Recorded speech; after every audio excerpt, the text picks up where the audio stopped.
Okay, this HTML is done, and it's probably not going to be perfect. It's probably going to be mistakes, so I'm going to apologize in advance. With that being said, screwworm crisis, let's get into it. 5 cases confirmed as of today, June 9th, 2026, across Texas and New Mexico. Cases include 3 calves in Texas. Those are the counties. 1 goat in another county in Texas, and 1 dog in New Mexico. And this is the first animal cases detected in the United States since 2016. Let's get into it. Because major funding cuts in March directly weakened, though, the surveillance programs and prevention programs. That is important to note in this. So what is it? As you've probably heard from other creators, it lays in open wounds. It can even be in navel cavities like your belly button too. Though human transmission is rare, let's talk about it. How does the infection happen? Well, female flies will lay the eggs in open wounds or body cavities with mucous membranes. So think nose, ears, eyes, mouth, and then your navel area. Eggs hatch in the larva within 12 to 30 hours. Then they burrow into your living flesh and feed on the tissue. Animals who get this experience severe pain, discomfort, draining wounds, and potentially death. Humans can also be infected, though it is very rare, okay? So keep that in mind right now. The historical context was it was eradicated from the United States in 1966. It was eliminated from Mexico in the 1970s. It was eliminated from Central America in the early 2000s.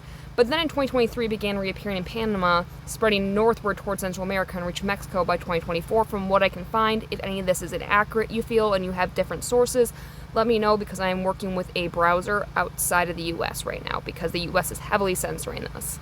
But why does it matter? Because this is a pest. It's not a disease you can catch like a cold, but it can kill livestock and wild animals. And for the cattle industry, any spread means major economic losses for those farmers. So the current situation is 5 confirmed U.S. animal cases, 4 cases in Texas, 1 in New Mexico. $17 billion Texas cattle industry value is at risk right now. So as I said, there's 2 calves in 1 county, 1 in another county in Texas, and then the goat in another county in Texas. Then New Mexico, it's just a dog so far. With recent travel history to Mexico, I did want to put that in there. And like I had just said, back up here, right?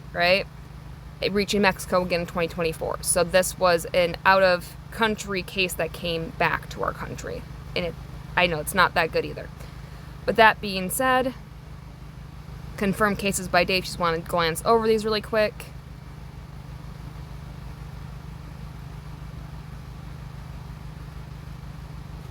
And then, last night's when the goat case got confirmed. And then today, there is continued surveillance and quarantine enforcement in all affected counties. Okay? And the quarantine zones, federal and state officials established multiple quarantine zones per USDA, the response playbook, basically. Each confirmed case triggers a 12-mile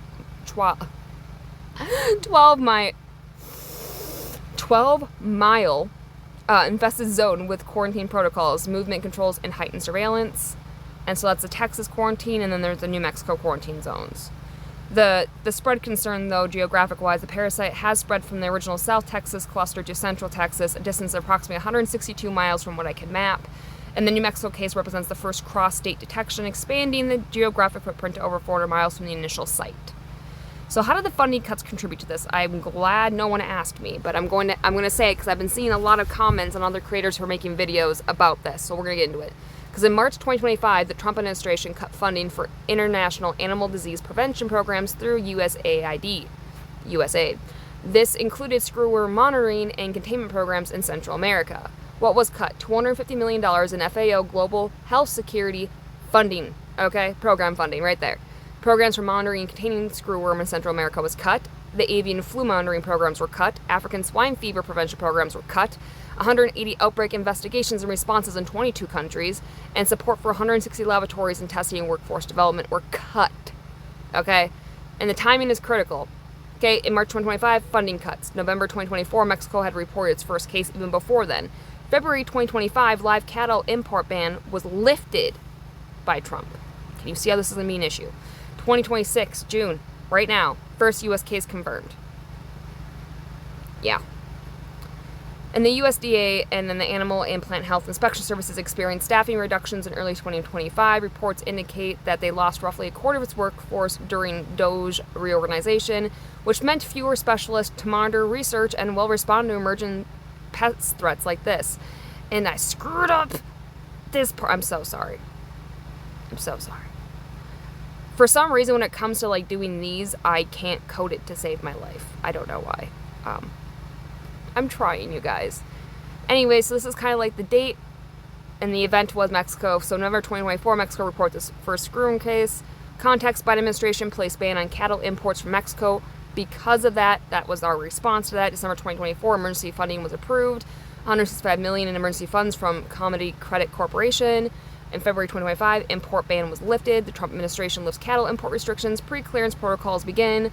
March 2025, funding cuts occur. DOJ terminates international disease prevention programs, including screw worm monitoring. And June 3rd, first U.S. animal case, the calf in Texas.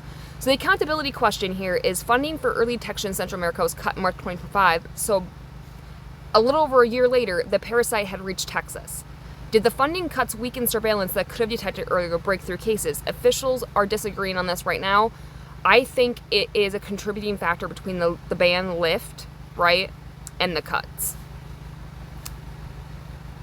And so the economic states and how serious this is, the numbers. So there's 17 billion Texas cattle industry. That's the annual value of it. 2.3 billion annual savings from Panama barrier zone. 100 million sterile flies produced weekly in Panama, and 1,190 total cases in Central America and Mexico. So how serious is this going to be if it's not contained? Okay, best case scenario, current quarantine holds. The 3 cases remain isolated. Treatment protocols prevent spread to wildlife. The parasite is eradicated again within months. Economic impact is minimal. Moderate escalation scenario. Parasite is now found in wildlife, particularly deer. In the quarantine zone, cases increase to 10 to 20 over the next 2-3 months, spreads to neighboring counties, but remains in South Texas. Cost to livestock producers spike, insurance issues begin, regional economic impact moderate, $50 to $200 million in losses. The worst case scenario is parasite escapes quarantine, spreads across Texas and beyond to other states, reaches livestock in multiple states, affects deer and wildlife populations across the southwest of America, requires massive sterile fly production ramp up, could cost the cattle industry, well, billions, okay? So what does the Panama barrier zone matter? Well, here's why. Since 1994, they have been operating a fly rearing facility producing up to 100 million sterile screwworm flies per week, okay? The sterile males are released south of Panama where they mate with wild females. The offspring are sterile, you guys, breaking the breeding cycle, which is why it's important. The real risk is the 3 cases in Texas are manageable if they were caught early enough. But wildlife spread could create a new epidemic zone in the U.S., making eradication extremely difficult. The cost would be ongoing to all of us taxpayers, not just a one-time thing. So how bad is it in Central America and Mexico? Here you go. Since 2023, screwworm has spread northward from South America. So what does this all tell us, though, right? I could keep throwing facts at you, but the parasite is persistent and mobile is what this is telling us. Cutting the surveillance and prevention funding during active spread is literally a critical timing mistake. The 3 cases in Texas suggest the barrier zone is beginning to fail under monitoring pressure. So immediate actions underway are the quarantine zones, the USDA deploying field teams to the affected regions, offering free preventative treatments to ranchers in those areas, increased surveillance traps across Texas and border regions, coordination with Mexico on containment, and then real allocation of emergency fundings as well. The key questions for anyone covering this, or for your coverage, for example, is these are the questions I want you to think of as you're seeing this content. Will the 3 cases remain isolated? Will wildlife become infected and spread it beyond the quarantine zones? Did the March 2025 funding cuts directly weaken the surveillance capacity at the moment it was the most needed? And what warning signals should health departments and veterinarians watch for, and how long will the quarantine need to remain in place? Those are the questions I want you to ask when you see these videos. Okay, and my accountability angle is this outbreak tests whether we can even respond effectively after staffing and funding reductions. So right now, severity level is moderate. It's contained for now. A lot of this is kind of my facts, but it's, you know, I do accountability, and right now the U.S. effed up on their accountability like we knew they would. So let me know if there's anything else you want me to deep dive on. I'd be happy to do it.